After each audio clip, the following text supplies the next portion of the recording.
I'm Jessica Lauren Walton, and this is my interview corner. If there's a cool story in the security field or just something that I think is going to be helpful to my fellow professionals, then I want to talk about it. To learn more about the work I do as a writer or to sign up for my newsletter, you can go ahead and visit my blog at jessicawaltonwriter.com. Okay, so today's guest is a bit of a celebrity in the private protection industry. His name is Chris Story, and he has over 25 years of experience in protective security and intelligence operations.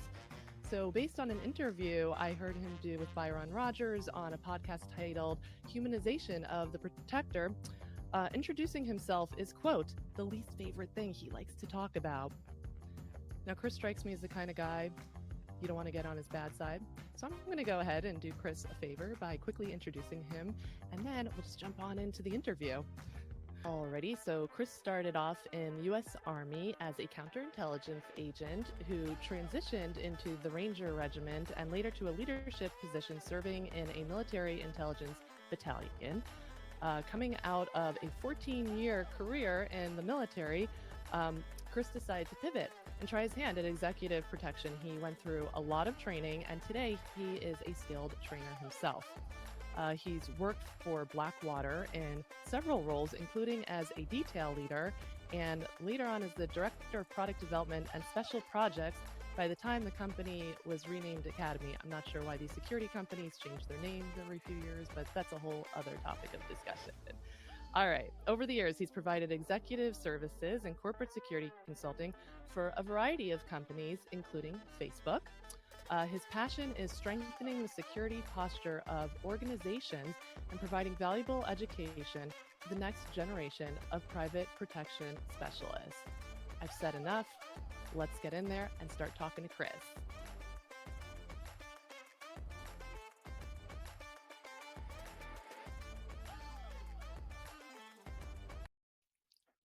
Hi, Chris. Good to see you. Howdy. It's nice to meet you after our little correspondence on LinkedIn. I told you that I used to work in private protection as well for former members of Shin Bet in Tel Aviv. But unlike you, kicking ass, doing really cool stuff in the field, I was the office nerd. And you were like, yo, I appreciate the office nerd. That's an important role too. Yeah. So I was like, thank you. That was good for my ego. So I was like, oh, I'll follow up. But all joking aside, the reason I actually wanted to speak to you is because I started my blog almost a year ago, talking about interesting mental health and psychology issues in the security field. And I've interviewed members of the police, the military, CIA, and so on, nobody in private protection. And I recently had some people from the private protection world on LinkedIn reach out to me and say, I really like your blog, but how come you don't interview anyone like us? We have cool psychological stuff to talk about too. And I was like, oh, okay. They were offended or something that I didn't have a private protection person. So, yeah. Some of these people, I said, well, would you be interested? You have a really interesting background. And they're like, oh, no, I don't want to, I'm not comfortable talking about the work I do. But I saw your podcast episode with Byron Rogers, Humanization of the Protector. And I was like, oh, wow. It's Chris is really cool. He's really good at what he does, a lot of interesting experience, and I liked your sense of humor, so I figured I would just hunt you down, and here we are, and I'm really excited to speak to you today. Yeah, well, thank you. So I'm looking forward to it. also it's I'm glad you have an appreciation for my very, very dry sense of humor, so thank you. Oh yeah, I'm sure some of it will come out in our interview today. I'm sure it will. So getting started, tell me about how you psychologically transitioned from the military to the private protection work you do today, because there are a lot of people who transition from the military to the civilian world. And of course, I'm making this assumption that a lot of people who work in private protection, at least in the US, are former military. But there are a lot of people who transition from the military to the civilian world, and it's not such a smooth ride. Mm-hmm. Yeah. So, obviously, it's a different environment. It takes a different mindset.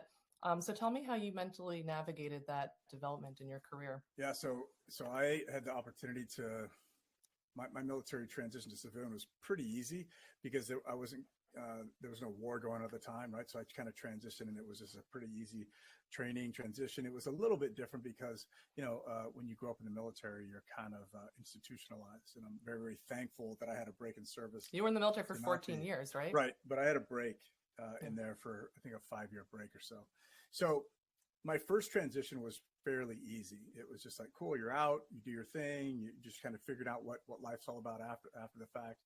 The second one was easy as well, because I went from doing security or force protection in the military, spent like 2 months in Virginia, and then went overseas and started deploying. So that transition was pretty easy and it was really, really awesome because contracting gave an opportunity to use all the skills that you'd learned in the military and just use them, in a different context. And it was, like a paramilitary type structure, so it was pretty easy to transition into from that perspective. The harder part was getting out of that paramilitary contracting mindset and role, and then coming back to the U.S. and then being, in a corporate environment, right? And that was extremely challenging for me. Matter of fact, I had a conversation with somebody about it the other day, and I would, if I'd have a challenge, I'd go, well, I could always go back to contracting, and then I would go. The transition was so difficult that I would not want to have to do that again, and that's just because when you're working at such a high level and your hierarchy of needs really just goes down to the base level, and all you're focused on is your survival and what you're executing and the execution of the mission, all the ancillary stuff goes away, right? So at least for me, so what's going on at home, it's all very, very surface. You just really focus on what you're doing from a purpose perspective. You work for the State Department or other government agencies where what you're doing is, seen at the highest levels of government. So you have this thought process that, what you're doing is extremely important, and you're really mission focused, and you kind of tend to prioritize that over every other aspect of your life. And so you're in this other very regimented, institutionalized environment. Then getting out of that, you've got to deal with traffic and people and feelings and all of these other things that you kind of probably put in little boxes when you're deploying. And so having to face those little things and deal with them after you've kind of boxed them all away and tightened them up and just kind of forgotten about them, that part becomes pretty challenging. So and the question is how did you do it, right? Yeah. How did you do it? Yeah. So that's the part I'm avoiding, I guess, is through a lot of trial and error, making mistakes, and people, I had this event where I look back and I realized there's a dumpster fire of destruction in my past that I was ignoring, right? And I was just like, wow, I thought I was, doing everything right. And you look back and you go, not so much, Is that your personal life or professional life? Personal life. But you just kind of you're like, oh, well, I've ignored all of this and I need to unpack it and then kind of work through it, right? So a lot of times you have to learn how to do that because there's no manual, from a military perspective, great, where's the manual? Where's the training course? How do I execute this? Well, when you've packaged it all up and put it away, sometimes you need some help to help have some guidance on what it is that you're supposed to do. How do you, is being vulnerable crying all the time? Or is it just telling somebody, hey, you know what, I'm having a bad day, or I'm having a hard time dealing with this. I need space. Mm-hmm. Right. So I think just that, at least for me, the weight of everything I'd done, from a professional perspective, and looking at it as that was the priority, and then the weight of what I'd ignored on a personal perspective and put in boxes and not dealt with.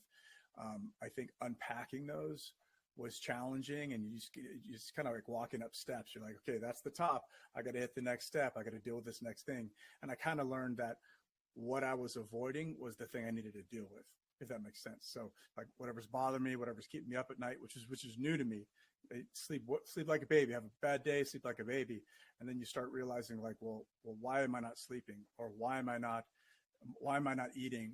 And then how do I deal with that problem? Right. And so a lot of times dealing with that problem is just facing it and rolling with it. So you only had those realizations when you left the military. After the fact, yeah, after.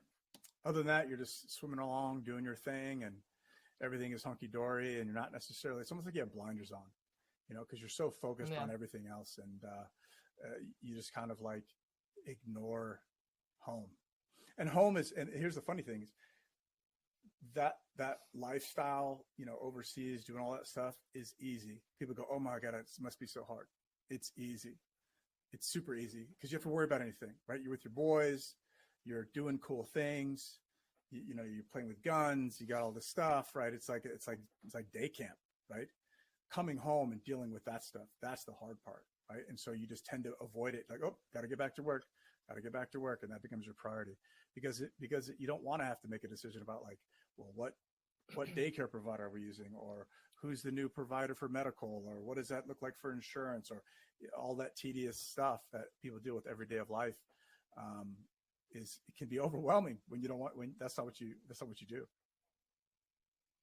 It's interesting because my last interview I just conducted with Nick Davis and Dan Jarvis. They're these two U.S. military vets who run a PTSD treatment center, and Dan, part of the reason he got involved, the main reason he got involved in this treatment center was because he had massive PTSD from, combat in Iraq and Afghanistan when he was in the military. And what's interesting, he didn't deal with it for a long time, and I know that's the case with a lot of people. He didn't deal with it for a long time, but he said he was actually fine. He was functioning because he left the military. He went to another high intensity job in the security field. And as long as he was like in a high intensity job, he was fine. And the moment he kind of had to step into mundane life, that's when he started to have problems and break down. And he isn't the only person who's told me that. So it's kind of interesting, not necessarily that you're suffering from PTSD and then you suddenly get hit with it full force, but even just, I think if your baseline is like very intense and, you don't have to deal with the mundane, like things that you were mentioning, I think coming down from that baseline to a more normal baseline can be mistaken for like depression or something, or lack of meaning. So it's the lack of purpose. If that makes sense. Yeah. So I think when you have to work in a space where, all of your senses are heightened to the point because of that survival, right? And your baseline increases. Everybody else around you's baseline increases, and so you don't understand that from an intensity level, on a 0 to 10. And you normally walk around at a 4, and then in your operational environment, you're at about an 8, but that's normal. When you come home, people go, wow, you're wound really tight. And you're like, no, I'm not, I'm relaxed. Cause now I'm about like a 7.5 because I know nothing can hurt me, but when you compartmentalize, and I look at it as boxes, right? You just pack this emotion up away, you put it in a box, pack it up away, put it in a box. Well, suddenly all of that stuff, if you don't have that high intensity, or that high intensity role, those events to kind of keep your mind occupied, all those boxes are all leaking all over the place, right? As soon as you don't know it, but they're leaking, and then they'll leak their way into your personal life or your professional life, and you'll have a response that is over the top for what you really needed, or you'll have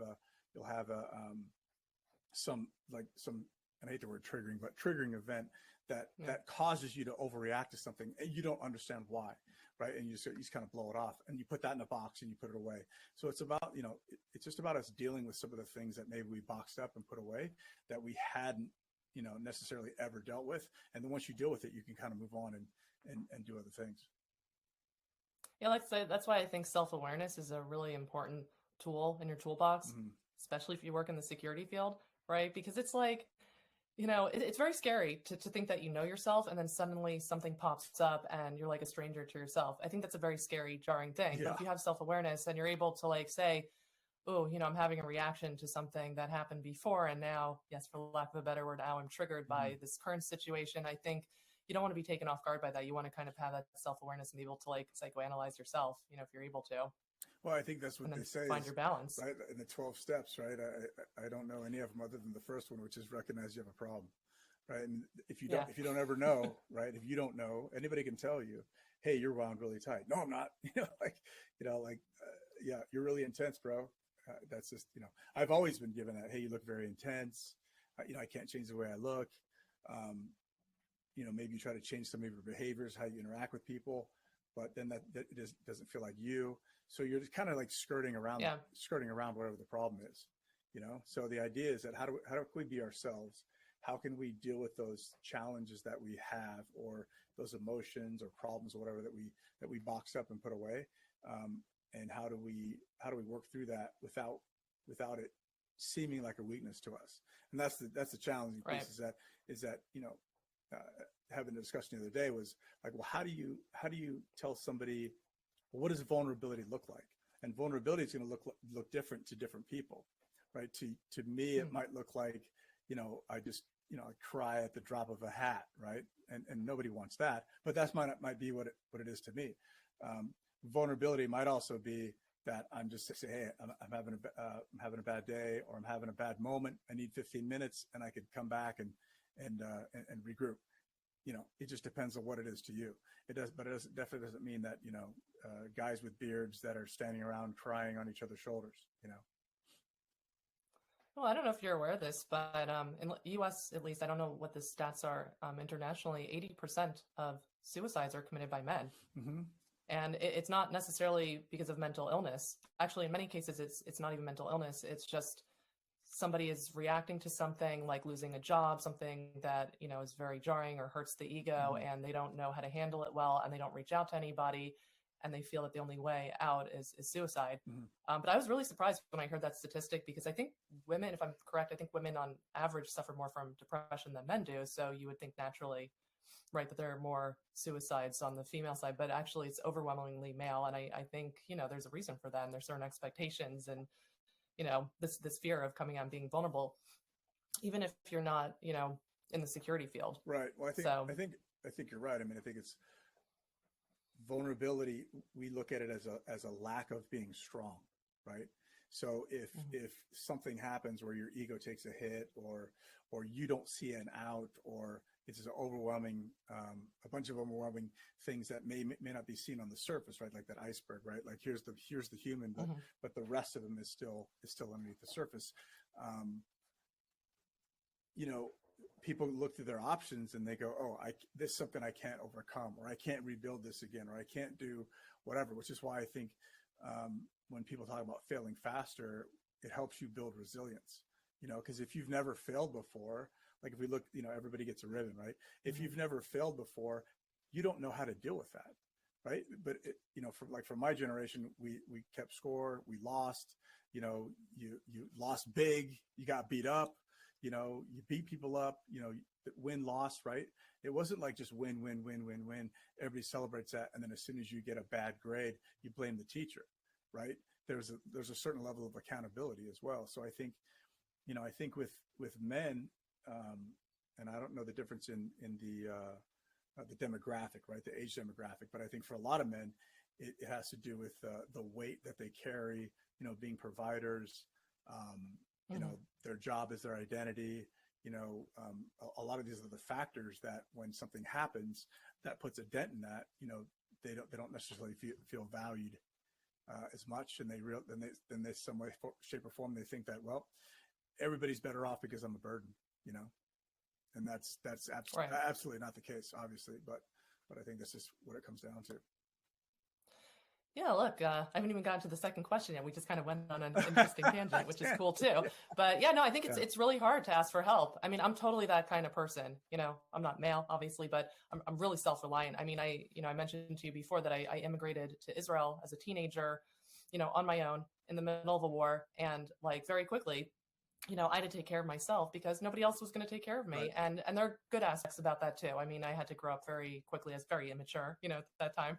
I had to grow up quickly, but at the same time, I think it became a problem later on when I really did need help for certain things going on in my life. And I was like, I'm not asking for help specifically because I felt like, well, that's weak. I should be able to take care of everything on my own. And I think there has to be a balance. I think any like extreme, personality trait can be problematic. I think you just kind of have to learn how to balance yourself. Right. Well, I think it's funny. So from my perspective, I would look at a lot of those things as weakness as well, right? Emotional.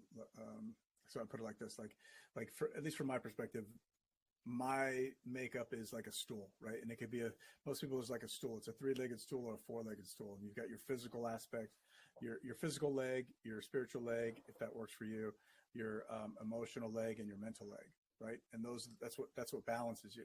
For me, I never worked out my emotional leg. My mental leg was good. My physical leg was good. Spiritual leg was good. But my emotional leg got zero attention, right? Because all those emotions just got boxed up and put away. So if we go to the gym, we won't go to the gym to work on our physical self. We go to you might go to church or synagogue or whatever to work on your spiritual self, or you might meditate, right? We read books, we go to school for the intellectual side, right? But what do we do for the emotional side? We have relationships, etc., right? But that's very, very surface. Like there's got to be some more, there's more work to be done on our emotional side. And so for me, I kind of disagree with you on that. Really? I actually think, yeah, I do, because I think relationships are really important, whether it's friends or family or romantic, partner. I think that, knowing how to hold yourself well in a relationship and how to, see somebody else and interact well with them, I think that's a very important way to develop your emotional side. I think there's, the interpersonal, and was it not the intrapersonal, but you know what I'm saying? Yeah. There's the inner part, but then there's the outer part. And I think you need both. Right. But if you compartmentalize all of the interpersonal stuff and the intrapersonal stuff and not the external stuff, then it's only a very, very hollow shell. Right. So but being able to talk about the internal stuff with somebody, exactly. If you're able to talk about the internal, like if you have good relationships, you don't want to be that person who just spills out your guts on social media all the time. You want to be somebody who has, really, and that's a problem today, Well, I think that's an excellent example, is that a lot of people are either more comfortable or they have people to communicate, but they don't have somebody to communicate with, or they don't feel open enough to communicate with somebody, so they put it on social media. I know who my friends are, right? Those like highlighting those what do they call it, vague booking, where I'm having challenges but I can't communicate with somebody on an interpersonal level. I think that's really what what I'm referring to, is that sometimes we don't have that outlet, so we kind of walk around in a shell saying, yep, I'm good, and you're wearing this mask that says I'm good, I don't have any issues, I'm good, but you're not willing to ask for help, like that, like you talked about, right? Like, nope, I got it. And it's just, everything's just weighing down, and you don't know who to ask for help, or don't know to ask for help, or don't feel comfortable asking for help. That's the piece that I'm talking about, that we probably need to work, that, from a work perspective, at least from my perspective, that I never really worked on. Like, nope, I got it.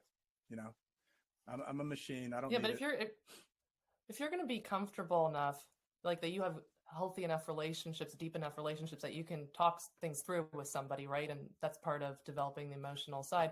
I think it's very problematic, if you're in the U.S. military and you're being regularly deployed. It's interesting. I have an Israeli hairdresser in the neighborhood, and like most Israelis, he served in the military, he served in combat, and I was telling him a bit about my blog. I guess I'm talking to everybody now about my blog and the hairdresser. And he's like, yeah, he said, and I was telling him about like a recent interview I did with the director of Veteran Affairs at this think tank in DC. And he's like, I can tell you why those American soldiers have more problems, than the Israeli soldiers. And believe me, PTSD is a problem in Israel too. I mean, that's a whole other ballgame. But he said, think about it. He said in America, like when you're getting deployed, you're not seeing your family for, an extended period of time. Maybe you're moving around the country, so it's very hard to keep friendships, to develop and maintain deep friendships. If you're moving around all the time, you don't know where you're going to be living. And he said, I think that's like a huge problem. He said in Israel, like we have a lot of hell to deal with in Israel. Like we have our enemies right on our border. We literally have a war like every 4 to 5 years in Israel. Like we have our own issues, but he said at the very least, the Israeli soldier, he says going out, he's fighting, and then he's coming back home, at the end of the week, maybe 2 weeks, he's coming back home. He's having dinner with his family. Like he's with his friends. And by the way, Israel is a really small country. It's like 8-hour drive from like north to south, east to west. Maybe it's like an hour and a half. So it's also like much easier to maintain friendships, even if you're moving around the country. And I know from living there for over a decade that a lot of Israelis maintain friendships from like childhood throughout their lives. Right. No, it makes a lot of sense. I mean, Yeah. if you look at the American deployments, they're like a year or longer, right? And then not only that, you're with that support system for a year, but then you come back home, and then you go back to wherever you were from, Mayberry or whatever. And there's probably maybe one or two people in the town that understand what you've been through, or that right. And then you have to establish that support system that you can connect. You're a minority. If you're a veteran in the U.S., you're totally a minority. Right. You're not a minority in Israel if you've served in the military. Right. And so you come back, and not many people know what you've either been through, what you do. They don't want to talk about it. They want to ask you the silly questions, how many people did you kill, whatever. And so then you might either gravitate to law enforcement or security folks, or, somewhere in there between that has a similar experience and mindset. Yeah, that totally makes sense. Yeah. No, it does. Wait, I'm going to get to the second question now because I'm like, come on, I'm so bad. I try to keep my interviews to like 20 minutes, and they're never 20 minutes because like we always, just so many interesting conversations. The power of editing. The power of editing. And I appreciate that you push back too on my thought process around that. It's good. It's good discussion. Yeah, no problem. I grew up fairly argumentative. It's part of the Jewish culture, so that's why we have so many lawyers. Exactly. So, okay, so I have all kinds of visitors to my blog, but I actually have two main audiences. One of them, the most obvious, is fellow security professionals, but another big audience I have is Generation Z. So that's about like age, I think 16 to 26. I've seen like different numbers, but that's around the range. So we're talking about, end of high school, college students, young professionals, right? And so what do these two audiences have in common? Basically mental health, right? So there's stuff going on both sides of the aisle. You have in the security community, in particular, first responders, police officers, the military dealing with high suicide rates. I think it's actually getting better in the military, not so much, among the first responder community. And not just the issue of mental health, but I like to talk about other things, like personal development type things as well. And then when you look at Gen Z, I mean, they have like astronomical rates today of mental health issues. I mean, COVID exacerbated that, but they were having issues before. So about 42% of Gen Zers are suffering from some kind of mental health, mostly anxiety, and I think depression coming in second. So I think, there's kind of a nice cross-pollination here, meaning that I think people who work in the security field, who have like really interesting jobs and intense experiences, actually have a lot of great knowledge to share with Gen Zers, right? So I'm interested to hear, we already started talking about, we just kind of dived right into it. So I wanted to hear just, from your experience, what are some of the mental health challenges you've seen, particularly in the private protection industry? And also, what kind of tools or processes have you gone through over the years to develop your own psychological resilience? Okay. Mental push-ups. Let's see. So I think the challenges is that first off, it's a high stress and zero fail environment, right? Like, so in any type of, even just a minor mistake is, because usually in the security field, you're dealing with CEOs or celebrities or politicians or whatever, so that any level of negative feedback can impact you, right? Even if, and it's probably really part of the culture is, hey, remember the guy that I told you I really liked yesterday? Well, he's wearing red shoes. I don't like him today, so he doesn't work here anymore, right? I mean, that's the kind of environment that at least in the security space that I'm in, that you're in. So I think that part can be challenging. That's the kind of high stress, you just got to be comfortable with that. Hey, I'm not for everybody. If you understand that, then you'll go very, very far in life. But the next piece, I think that is a very big negative influence on it is social media, which is either misinformation, disinformation, or that Instagram life that is curated by me, about me, to share with everybody else, that allows me to hide the rest of me, right? If that makes sense. And then on the flip side, I get to see you and your Instagram life and all the amazing things that are happening to you. And it just seems like everybody's firing on all cylinders, super successful. Nobody struggles except for me, right? If that makes sense. Like when you look, hey, here's what I'm posting, but here's how I feel. And so I think those negatively impact both of the generations, both us, keeping up with the Joneses, and then kids these days in the, what is it, 16 to 22 Gen Z. That's what they're growing up with. So that part's challenging. Like, well, as I measure myself against that, if I use Instagram as the measuring stick, am I there yet? So that part is challenging. Really dealing with that is just peeling back the layer, right? Number one is like, nope, that's a curated, that's Chris showing you what he wants you to see versus being real and just showing you my life on the daily, right? And then the next piece is working within in that kind of like high risk, high impact role. I think because we were in war zones and doing things at a very, very high level, it helps us deal with those stressors that look, nobody's going to get killed today, probably. Nobody's going to lose a leg. If the worst thing that happens is somebody loses a job, I think we're going to be okay. Or if somebody is upset or sends an angry email or whatever, I think that helps us really balance out those stressors that to you, it might be the end of the world. Oh, so-and-so sent me a bad email. They were not happy with me. Really? Okay. It'll change tomorrow, right? Right. Put it in perspective. Right. That's good advice. Right. Yeah. Right.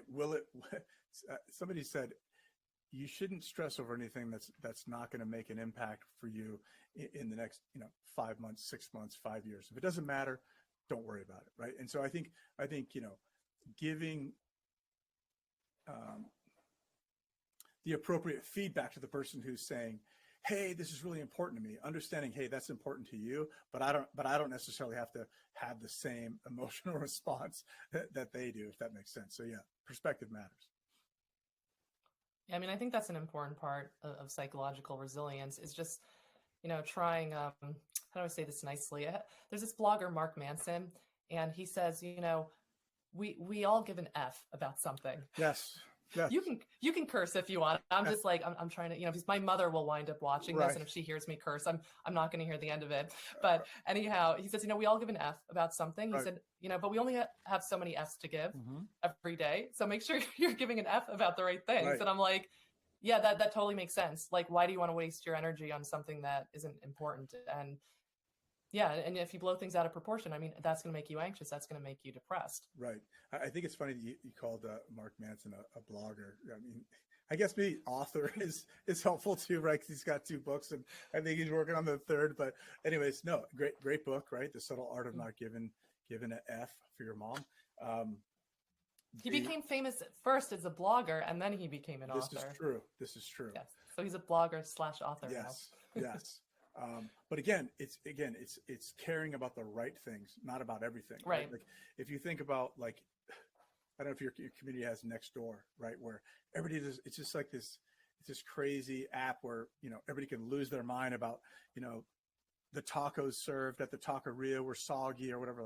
Like seriously, you're going to write about that. You're going to literally take time to communicate that because that's so upsetting to you. Like, it's kind of silly, but that person gives an F about that. Yeah, I'm not going to get wound up about things like that. Right. So again, it's a matter of like perspective and getting wound up over the appropriate amount of things. I get too wound up over traffic. It happens. So I either try not to drive in heavy traffic, or I just tell everybody, put earmuffs in because I'm going to lose my shit, and we'll get there okay, and then I'll be fine. Okay, don't come to Washington D.C. because you're not, or Los Angeles. I was just at a writers conference last month in Los Angeles, and I was like, holy cow, they have worse traffic than D.C. So brutal. Stay north in California. Pretty much. That's why COVID was awesome because I could just go anywhere. My pulse wouldn't go up. It'd be awesome. Yeah, I hear that. So in a similar vein, we're talking about the next generation, right? So educating the next generation of security professionals is important to you. You sit on the International Protective Security Board, which is an organization dedicated to advancing education in the protective industry. You co-host a podcast called, I think, conversations in close protection. Mm-hmm. Is that Mm-hmm. that's the correct one? Yes. Cool. And you're also an instructor in protective operations. So a topic of interest that came up recently at my company, I'm not allowed to mention my company name, even though it's on LinkedIn, but the ethics office and I have that agreement. Yes. I was recently invited to participate in a mentorship program at my company. We're a little over 10,000 employees, mm-hmm. and we have a significant number of college interns and junior employees. And they basically got a hold of my blog and my memoir blurb, and they said, like, yeah, we want you to talk about some of those things you went through when you were our age, because I'm their age, in that story, just starting out in my career. And I said to them, well, what do you guys want to talk about? Interestingly, the first thing that they wanted to talk to me about was dealing with uncertainty. And then the next thing they want to talk about, we haven't done this yet, but it's upcoming, it's dealing with perfectionism. So I don't want to overwhelm you with too many questions. I'm trying to focus it in on one question, because I think you touched upon the issue of perfectionism a bit in the security field. But I want to talk for a moment about uncertainty, because I think there's a lot of uncertainty in the private protection world. You're on a detail, anything could happen, right? You might be called to do a gig in a foreign location last minute, right? I think there's a lot of uncertainty that people in this industry have to deal with, even if it's not as intense, right, as being in the military. So I was just curious, like, is that something you talk to your students about?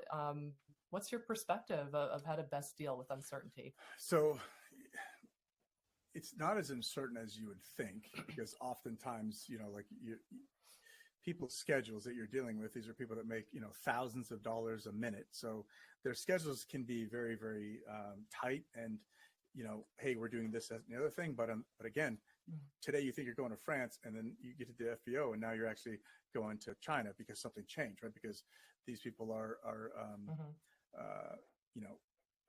industry shapers, industry shakers, things like that. So that piece can be challenging, but I think once you get used to it, you're like, hey, I don't make any plans. I'll try to be home for dinner. That's what my plan tends to be.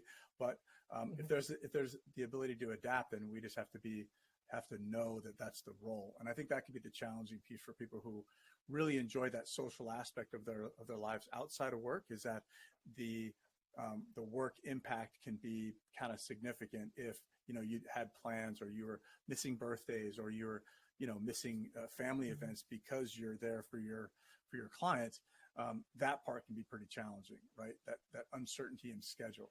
And I think just embracing that and embracing the adventure, that's the hard part, because you just compartmentalize that, like, oh, sorry, I missed your birthday, or sorry, I missed our anniversary, my bad. You don't want to feel the feelings that your job, that they blame your job for this.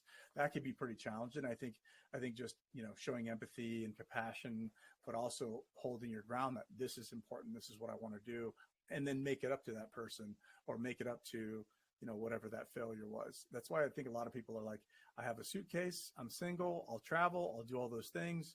I'll get this out of my system when I don't have a family. And then when I do have a family, I'll go from there. So I think that's what tends to be a lot of the people that come into the industry, is that they're young, they don't have families, they're able to go do these things. And we just kind of say, hey, just understand the role that you're getting into is to expect the unexpected. Right. And even in your personal life. Really, it's most of the personal life. The rest of it, from a security perspective, is if you're using your protective intelligence, you're doing your due diligence, most of the things that you're looking at won't necessarily be that unexpected, unless you're working in a high risk environment. And then even then, you're still doing it if then thinking, so that there's not so much dissonance if that crazy unexpected thing happens that you just get overwhelmed. So the idea is that hopefully training and if then thinking, preparing for what could go wrong, helps you manage that uncertainty in the work environment. Right. So being well trained and preparing for every kind of scenario. I mean, it's kind of like being in the Navy SEALs or being in any really elite combat unit, right? They create so many scenarios that are so difficult to deal with that when you get to the real world, you're much better prepared, because you're like, yeah, I've seen those kinds of scenarios before. I kind of have that like neural memory that I could deal with that. So it doesn't seem as uncertain. Right. It's not something that takes me off guard. Right. So I've seen something similar to this that I can bridge the gap to or make the leap to, which again is why those folks do a lot of intense training and intense training exercise, not only from a mental perspective, but from a physical perspective, so that you have that, like you said, you've got that neuroplasticity to remember, like, hey, I can do this, right? I've done this, or this is similar to X, so I can continue to execute. Yeah, so you're bringing up an interesting point, not just that like with good training, comes like a psychological readiness, but I think having confidence in yourself to deal with uncertain situations, right? Because if you don't have that confidence, you can feel very threatened by uncertain situations. Right. So knowing that you have the capability to deal with it, I think makes it less threatening. Yeah, I think part of that, the other part is situational training that helps you really adapt in those instances, right? Because while I would like to say, hey, executive protection training is super advanced and there's a lot of things out there that, you're almost like a Navy SEAL, except you don't do it in the water. That's actually not the truth, but there are a lot of people with those backgrounds that come in and they say, okay, great. What's the hardest thing that we might have to work on? Okay, great. Let's work on that so that everything else, will become easy, or easier to deal with. And I think that's one of the pieces in the security industry that we're like, look, focus on that uncertainty, focus on the ability to do simple things. Like a simple example is you, when you're in the military, right, you did a run. They're like, hey, we're going to do a run, and you go do your run and you come back and you're like, oh, we're almost done, because you can see your start point again. And then you run by your start point and you're like, oh, and then, literally like 30% of the formation falls out because that was their end state. Right. Yeah. Well, those type of exercises are there to see what you do once you think that you're done. Right. And so if we always go, well, that's the finish line, I'm done, and we never test ourselves beyond that, then once we think something's over and it's not actually over, then we're going to quit. So we've got to continue to press and continue to push ourselves mentally and physically, if that's the role that we want to be in, we want to accept, So those are the exercises that we need to focus on. There's some other pretty cool exercises out there that you can focus on uncertainty. I'm not know if you've heard of them. Yeah, give me some examples. One really good one is a hooded box drill, where you are you're in a little box. It's just a painted box on the ground, but they put a hood over your head, and you've got to. They're like, hey, you're going to deal with this situation. Here's your goal. And you've got to be able to execute your goal within that situation. And then when we lift the hood, you need to respond to whatever you see. And, that uncertainty in that, the first time you do it, like, even though the hood's like 2 feet away from you, that's like moving in and out because you're just like so much anxiety. I'm sorry, I'm just trying to imagine this. I know it's kind of cracking me up. Yeah. Okay, this is military or private protection? This is they do it in the military, but they do it in some private protection stuff as well. And so then they pop the hood up, and you've got to deal with whatever situation's in front of you. And that might be somebody in your face going, hey, I need directions to X. And then somebody else is approaching on one side, right? So it helps you prioritize, helps you understand what your goal is. There's just all of these things happening at once. And so you've got to really be able to react in that moment. And it's interesting because it shows you what your brain will do when you get overwhelmed. So it's you fighting those emotions, so that you're in control of them, rather than them being in control of you. And so those are like really good exercises to work through if they're done right. Oh, but now I'm like thinking about what you said at the beginning of our talk today, right? Like you're talking about emotions, and right, that you had to struggle with this issue of your, being more in touch with your emotions, I guess we're talking about like self-awareness, right? I don't want to put words in your mouth, but yeah, I think it's very interesting that you really do have to suppress your emotions in certain scenarios, because you need to be thinking really fast, really straight. But then once you're not in that scenario anymore, like that's not really an adaptive, what do you want to call, like an adaptive characteristic? Right. So, when you hear people say, well, I just flipped the switch, like, wow, you look like a different person, and you're doing something different in that action moment because you flipped the switch, because you took all of that other stuff away and you took it out of the equation, and you just focused on the action piece that needed to be taken care of. So, there is that, And then if those add, rinse, repeat over time, then you just continue to box up those things that you don't need, and you put them away, even though they're still part of you. Those emotions are still part of you. So that's the part that gets tricky, is that how do I handle that within the moment? So just like I think one of your guests from law enforcement up in, I think it was up out of New York, was talking about like how to like go to these debriefs, and you have an operational part of the debrief, but they also have the emotional part of the debrief as well. Like, great, how did that make you feel? And it's not touchy feely. It's just it's like a pressure release valve. Hey, yeah, I was anxious in the moment, but I worked through this, and here's my residual feelings, and blah, blah, blah. Mm-hmm. It's to get it out of those boxes and get it out of wherever you store it, to get it out in the open, so that you don't have to continue to deal with that years down the road. At least that's my perspective, and I think that's then they get bigger. Yeah, they get bigger. They get bigger. They start to eat you alive. Yeah. Well, I mean, that's what you see too in training, is that you see we always tell people, like, don't let a little 8-pound spider monkey, one mistake you make, turn into an 800-pound gorilla that you can't get out from underneath. And you see that with people, when you talk about perfection, right? One thing goes a little bit sideways, or they have a bad start to their day, and it just snowballs all the way down. Like, how do you regain that momentum? And that's a mental approach to that. Put that behind you, because it doesn't matter. Execute what you need to execute now, and then you can work your way out of it. Then it's just a small blip on the radar. It doesn't ruin your day. Like traffic. Traffic is a great example, right? That just undoes you totally. Right. But traffic isn't going to ruin my day. I just go, okay, this is going to be a high intensity moment for me. I'm going to get through it, and then I'll be fine. Just move on. Yeah, I don't think you're alone in that either. So pivoting a little bit from psychology to technology. Okay. With new technologies come new opportunities, but also new vulnerabilities, right? Yes. So for example, today there are numerous cyber threats that can result in physical vulnerabilities, such as a malicious actor hacking into a smart vehicle and causing it to crash. I think this would be relevant, right, for the private protection industry. And I know that this community is aware of these issues, and like Security Management Magazine just had a really great piece out by Daniel Weil. Mm-hmm. He works in private security, but he's former Israeli. I think he was at Duvdevan, right, the Arab disguise platoon. But never mind, going off on a tangent. Like, he wrote a whole piece about this, about that there's this like new role, or there should be a new role for like technology officers within the private protection world. So yeah, but there's so many advancements that it can be overwhelming.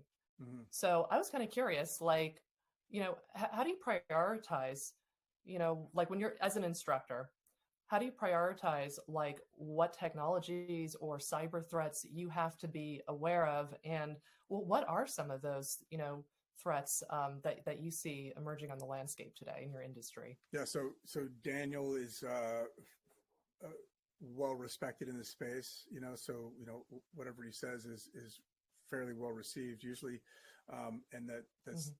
The close protection technology officer is a thing that people have been promoting, because most of close protection is focused on the physical space, right? And like mm-hmm. cyber, usually when you talk to people about cybersecurity, like their eyes glaze over, and everybody gets all like uncomfortable, because they don't know what they're talking. They're like, I don't know what you're talking about, so it sounds scary. There's so much going on, and it's so fast moving, right, Right. And on the daily, there's just more vulnerability. So the first thing that we teach is, like, we have to make sure that we're reducing the risk to the principal, right? Whether that's in the physical space or the cyberspace. So we need to understand cybersecurity to the point of, like, am I making, is my phone secure?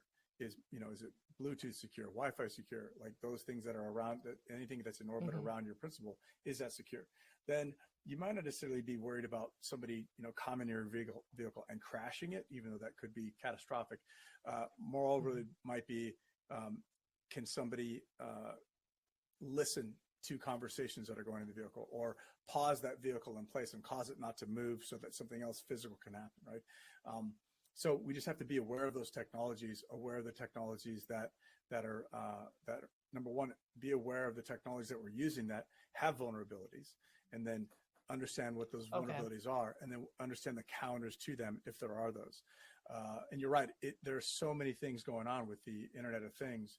It's like, I think COVID was a great example, because if you look at physical security and cybersecurity, everything was built around the building that you work out of, right? So then we got everybody out of their building, and we sent them home, and we don't have those security apparatus around that, right? So now everything's an access point. You're at your smart home with your smart light bulbs plugged into your whatever, your smart refrigerator. So can I hack into your network through any of those open Right. windows per se, right? So I think that piece becomes exponentially more challenging for cyber folks for security folks.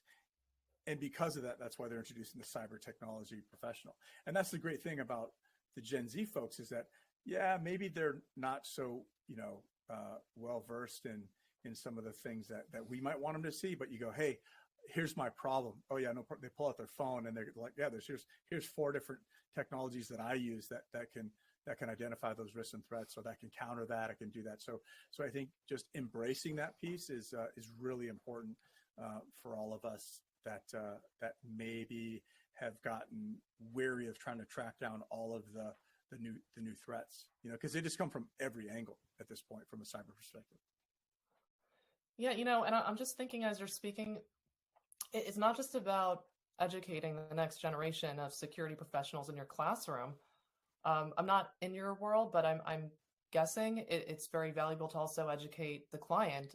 For example, several times I've just been out with friends, and they'll be like, we'll be in a coffee shop or an indoor playground with our kids, and they have, their phone on, and I'm connected to the public Wi-Fi, and they'll start making a financial transaction. I'm like, don't do that. Right. Like, they're not aware. Mm-hmm. Right. So I think about all the things that, like, potentially a client, right, that, you're in charge of protecting could be doing, that would create vulnerabilities. Mm-hmm. Right. So I'm just curious. I mean, is that something that's going on in your industry now also, that you're not just that you're educating the client, that you have like modules to like, yeah.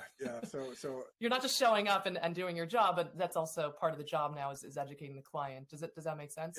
Absolutely. I mean, at times we have to protect them from themselves. And a lot of the time these folks are luminaries, and they're very good at financial risk. They're very good at business risk, horrible at personal risk. Because they equate that, that like Dunning-Kruger effect, like, I'm really good at this, so obviously I'm going to be good at that. And it's our job to ensure that, hey, if we're going over here, maybe we should just take a different phone, or maybe that phone should be attached to our network, or and then they get frustrated because it's inconvenient. I think intellectually they understand it, but it's that frustration piece and transition. One of the challenging pieces is, do I have a client that needs security but doesn't want it? That's like worst environment ever, right? Or the one that understands they need it and they want it. That's best environment. So, those things are usually pretty easy when you've got the latter, but the former can be kind of challenging. And at some point, they're usually the chief security officer, right? What they say goes. And so we have to continually make recommendations, and that can be challenging, right? Because, it's not the post-traumatic stress, but if I get berated every time that I bring up a security recommendation, right? This is stupid. I don't know why I'm doing it, blah, blah, blah. Well, if that happens 20 times in a row, what am I likely to do? Sooner or later, I'm likely to fire the client. I'd be like, goodbye. I'm serious, man. I'd be like, dude, if I can't do my job, effectively, and you're not listening to me, right, I'm going to go somewhere else. I don't know. That's one thing, but others are just shut down. They just won't do it because, they're making great money. They live, whatever all those things are, is that, it's amazing when you can go, hey, this isn't working out, I'm going to go in a different direction. That's awesome. But a lot of people don't have the opportunities to do that. So, you just shut down. So that's just another example of what you might need to deal with, mentally, emotionally, with that kind of, not necessarily abuse, but just negative feedback all the time. Bang, bang, bang. So again, you go back to like, you can't give a fuck about that, right? You have to give a fuck about, I'm doing my job, and my job is to keep you safe. And so I'm telling you this to keep you safe. If you choose not to do it, I'm good with that, but I've done my job. And that can be challenging for people to accept, right? They're like, well, they always tell me that, they always yell at me. Okay. Cool. Were we safe? Were we not safe? Like we can't get scarred like that because we still have to do our job. And that can be challenging in this role, because they don't want you, they don't want you around. They don't want you to see you, but damn, if they're not happy when you are there, and that, you just got to understand what that looks like. And that happens through experience, Right. You get more confident. You're able to know how and when to put your foot down. Yep. And it's like you said, like, hey, look, here's the deal. Once you get a little bit of experience under your belt and you're able to set expectations, hey, here's how I work, and I'm not really good at this, but I'm really good at that. Some people are like, hey, I've been on interviews before. I'm like, I just need you to know I'm really not good at having to ask for permission. You're asking me to do my job. I'm going to do my job. But if I have to ask for permission, it's definitely not going to be a good fit. And they're like, oh yeah, okay, cool. And I really have to make that clear, because you want me to do a job, I'm going to do it to the best of my ability based on what the risk profile is. And if I have to ask your permission to do it, then like you said, you probably have the wrong person. So, it's not going to be a good fit. It's funny. I started off by asking about technology, but we kind of Yeah. segued into talking about communications. No, but you're bringing up another important skill set, right? That might not be talked about enough, right? In the industry is, how do you communicate effectively with some very high-powered people? I mean, look, private protection services, from the short time that I worked in that world, they're damn expensive. Right. So usually the people who, are purchasing this service are very wealthy, very powerful, and they're used to getting their way, right? So, yeah, so knowing how to hold your ground, how to be a diplomat, but also to be firm, when needed. I mean, is that something that you talk about in your classes? It is. It's the master servant piece, right? Is that like, I'm the servant and you're the master until there's a security incident or something happens, then I'm the master, right? And we make fun of it like I'm the captain now, right? From what is it, Captain Phillips? But really that's the case. And then you've got to know when you kind of back out of that as well. So, we talk about technology. Hey, we need to turn our phones off here, or I need your phone, or I'm going to put the phone in a Faraday bag because of, right? You get pissy, whatever the case is, that's fine, right? I'm going to put it in the bag. We're going to do our thing. Here's your phone back. We're good to go. The ability to communicate that in the moment and set expectations so that they don't have to ask questions and not so worried about security. That's a very important skill, and you have to be able to understand your audience. You can't just be like, hey, this is the way I am. I'm very rigid, blah, blah, blah. You have to know what your environment is, what their environment is. And at the end of the day, as a measuring stick, we basically calculate, the total compensation, right? For that individual. So if you're like, great, they make $4,000 a minute. So that means if you're 2 minutes late, that you've negated the whole detail's worth in those 2 minutes, which adds a little bit of pressure, right? But it also shows, okay, great. Time is money. We can't just be BSing with them. We've got, if there's something to say, it's got to be succinct. It's got to be complete. And then we move on, right? And that's hard to find those balances, especially when you're like me and you speak in very general terms. So sometimes it takes, I've got to buckle down pretty deep to go, here's what we're going to do in the next 4 minutes. This is what it looks like. Do you have any questions? Okay, boom. And then we execute from there. Right. So it's also not like a one size fits all approach with the communications, because every client you have is going to have a different personality. Right. And that's a good point. Different personalities. And then there's different schools of thought. Some folks are like, hey, don't speak until spoken to as a protector. And others are be human. And so you have to find a balance. And it's kind of like, when you get an Uber and they say, hey, do you want your person to be communicative? Do you want to talk, or do you want, conversation or whatever? It's the same thing. You got to figure out what your principal wants and then go from there.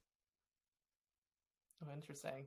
Yeah, so many interesting skills that you have to pick up to work in this industry. Read the room, right? You'll know when you can joke, or when they're having a bad day, or when something is happening. And I think the other thing is helpful is that we have to understand that being in that circle of the office of the CEO or whomever, right? The president or the senator.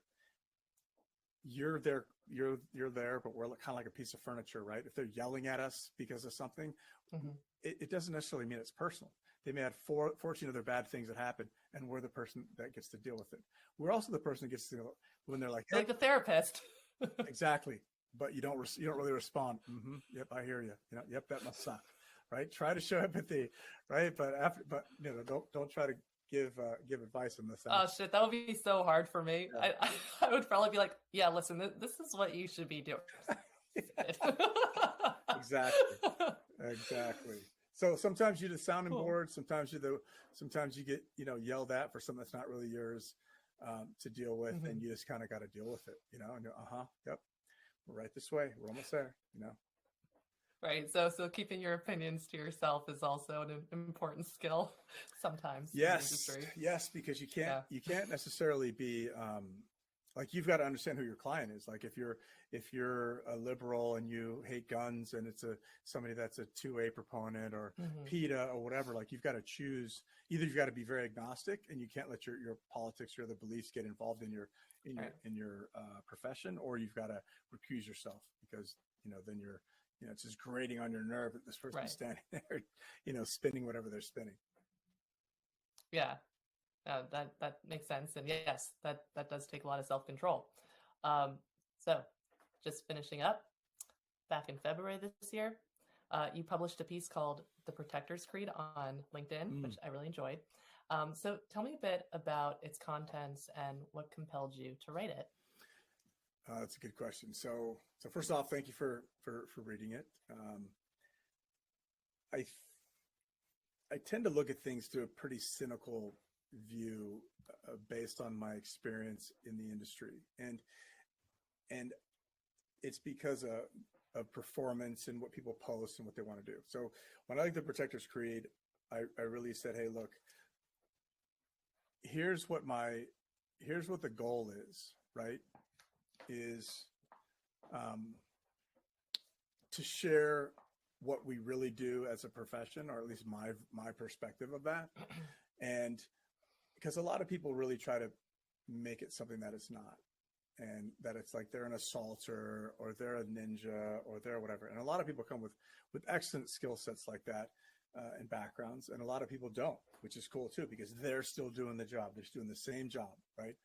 So I really just tried to give a level set at my perspective of what the role entailed, which was, hey, I might be highly trained, but I use that training to defend others, right? I'm not pretending I'm an assaulter, or that I'm doing offensive operations, or I'm doing any of these other things.